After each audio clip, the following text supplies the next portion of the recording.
اعوذ باللہ من الشیطان الرجیم بسم اللہ الرحمن الرحیم۔ اب پھر ایک اور یونیورسل ٹروتھ آ رہا ہے کہ یہ سب کچھ جس قوم کے ساتھ ہوا ہو، اتنے بڑے بڑے معجزات جس نے دیکھے ہوئے ہوں، اس کو تو اللہ تعالیٰ کے ساتھ روح گردانی والا معاملہ نہیں کرنا چاہیے نا۔ کم از کم اسے تو زیب نہیں دیتا کہ وہ ایسا کرے۔ ثم قست قلوبکم، اللہ تعالیٰ فرماتا ہے اس کے بعد تمہارے دل سخت ہو گئے۔ من بعد ذالک، اس کے بعد فہی کالحجارہ، گویا کہ وہ پتھر ہیں۔ اتنے سخت دل تم ہو گئے، یعنی اللہ کی وحی سے روگردانی کرتے، او اشد قسوہ، یا پتھروں سے بھی بڑھ کر سخت ہو گئے۔ وَإِنَّ مِنَ الْحِجَارَةِ لَمَا يَتَفَجَّرُ مِنْهُ الْأَنْهَارُ، اور بے شک پتھروں میں بھی ایسے ہیں کہ جن میں سے نہریں بہ نکلتی ہیں۔ یعنی اللہ تعالیٰ نے کہا کہ پتھر میں سے پھر بھی پانی نکل آتا ہے، لیکن تمہاری آنکھوں میں کبھی اللہ کی محبت، اس کے ڈر کی وجہ سے آنسو نہیں آئے، اتنے تم پتھر دل ہو گئے۔ پتھروں میں ایسے موجود ہیں کہ جن کے اندر چشمے جاری ہوتے ہیں، یعنی اس کی فزیکل ریزن کوئی بھی ہو، چشمے اللہ نے جاری کر کے انسانیت کی خدمت میں لگایا ہے پتھروں کو، لیکن اللہ تعالیٰ نے ایک، چونکہ یہ ادب کی کتاب ہے، اس کی طرف اس کی تشبیہ بھی کی کہ پتھروں میں سے بھی پانی نکل آتا ہے۔ یہ انسان تو پتھروں سے بھی گئے گزرا ہے، اور یہ عین ممکن ہے کہ فزیکلی بھی ایسا ہو کہ اللہ تبارک و تعالیٰ نے ہر چیز کی جس طرح فزیکل ریزن رکھی ہوئی ہے، اس طرح اس کی ایک روحانی ریزن بھی اپنی جگہ میں موجود ہو۔ جس طرح میں کہتا ہوں شہاب ثاقب ایک فزیکل فینومین آف نیچر ہے، لیکن الٹیمیٹلی سائنس بھی یہ کہتی ہے کہ ہم ڈیفائن نہیں کر سکتے کہ کس وقت ایسا ہوگا، اس کا ڈیسیژن کس نے لینا ہے۔ وہ کہتے ہیں it is physical phenomenon of nature, اور اسی کے پیچھے تو گاڈ ہے۔ God is the only explanation of all the physical phenomena in this universe. Tectonic plates کی ڈسٹربنس سے زلزلہ آتا ہے، وہ کہتے ہیں ٹھیک ہے اس کی وجہ سے آتا ہے، لیکن ہم پوچھیں یہ کب ڈسٹرب ہوں گی، آپ پریڈکٹ کر سکتے ہیں؟ اور کون اس کو ڈیسائیڈ کرتا ہے، اس کا ٹائم پیریڈ کیا ہوتا ہے؟ وہ کہتے ہیں اس کی ہم پرفیکٹ کوئی ایسٹیمیشن نہیں دے سکتے۔ آپ کو گلوبل وارمنگ کے اوپر کتنے یہ چیختے رہے، حالانکہ اسی صدی میں جس میں یہ چیخ رہے تھے، پچھلی کئی صدیوں کے سرد ترین سال بھی آئے ہیں۔ اللہ تعالیٰ حفاظت کرنے والا ہے۔ اوزون لیئر برباد کر دی، سوراخ ہو گیا، اب خود بخود ریکٹیفائی ہونی شروع ہو گئی ہے۔ کائنات اللہ نے بنا کے چھوڑ نہیں دی ہے، اس کو چلا بھی رہا ہے۔ ٹھیک ہے انسانیت کی غلط حرکتوں کی وجہ سے بھی قرآن میں آتا ہے کہ زمین میں جو فساد ہے لوگوں کے ہاتھوں کی کمائی کی وجہ سے ہے، لیکن اس لیول تک اللہ فساد نہیں جانے دیتا کہ جو اس کا ڈیوائن پلان ہے کہ اس نے ایک خاص ٹائم پیریڈ کے لیے اس دنیا کو پیدا کیا ہے، آخری انسان تک کے لیے وہ ریسورسز رکھے گا اس پہ۔ یہ تو اللہ تعالیٰ نے اپنے ذمہ کرم پہ لی ہوئی یہ چیز۔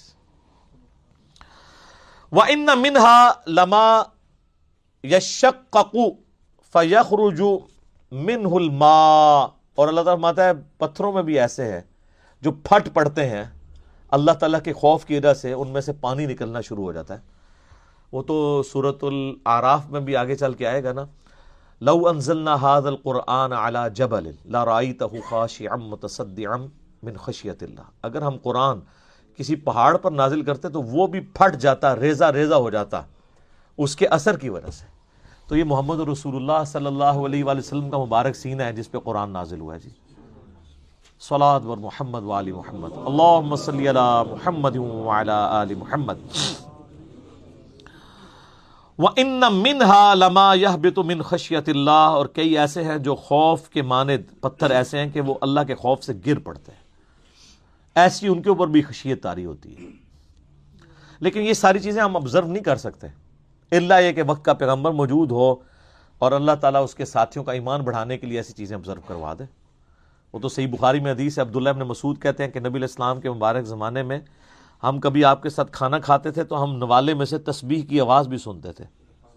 سبحان اللہ، آپ ذرا امیجن کریں نا، جو لوگ اس لیول کے ایمان پر پہنچ چکے ہوں کہ اللہ تعالیٰ ان کو یہ ڈائریکٹ معجزات دکھا رہا ہو، وہی لوگ نبی علیہ السلام کی وفات کے بعد اتنے بڑے فتنے آنے کے باوجود پورے پیشن کے ساتھ اس دین کو لے کے چل سکتے ہیں، کیونکہ ان کو کوئی وہم بھی نہیں تھا اس معاملے میں کہ یہ اللہ کے پیغمبر ہیں اور اللہ نے ان کا غلبہ کروانا ہے۔ ورنہ جو گراؤنڈ ریالٹیز تھیں وہ بالکل سپورٹ نہیں کرتی تھیں کہ سیدنا ابوبکر اتنے محاذوں کے اوپر جنگ کھول لیں، لیکن ان کو یہ یقین تھا کہ هو الذی ارسل رسولہ بالہدی ودین الحق لیظہرہ علی الدین کلہ، اسی لیے ڈٹ گئے اور اللہ تعالیٰ کی غیبی مدد ان کے ساتھ آئی، اور مختصر سی جماعت کے ساتھ اللہ تعالیٰ نے رومن اور پرشین امپائر مسلمانوں کے قدموں میں ڈھیر کروائی، اور یہ آپ کی زندگی میں نہیں ہوا، ورنہ تو لوگ کہہ سکتے تھے کہ آپ علیہ السلام کا سٹیٹس بھی اسکندر اعظم والا ہے یا اس کے بعد چنگیز خان والا ہے، نعوذ باللہ۔ اللہ تعالیٰ نے آپ کی زندگی کے بعد انقلاب برپا کر کے بتایا کہ اللہ کی غیبی تائید ہے اس پیغمبر کے ساتھ، اسی لیے اس کے فالوورز اس کے بعد جبکہ ہزاروں لوگ جو نبی علیہ السلام کی زندگی میں کلمہ پڑھ کے مسلمان ہوئے تھے آپ کی وفات کے بعد مرتد ہو گئے، اس کے باوجود مختصر جماعت اس دعوت کے کام کو لے کے چلی۔ یہ اللہ کی غیبی تائید تھی۔ وَمَا اللَّهُ بِغَافِلٍ عَمَّا تَعْمَلُونَ، اور اللہ تعالیٰ غافل نہیں ہے اس سے جو تم کر رہے ہو، یعنی اللہ تعالیٰ ہر عمل سے واقف ہے جو تم کر رہے ہو۔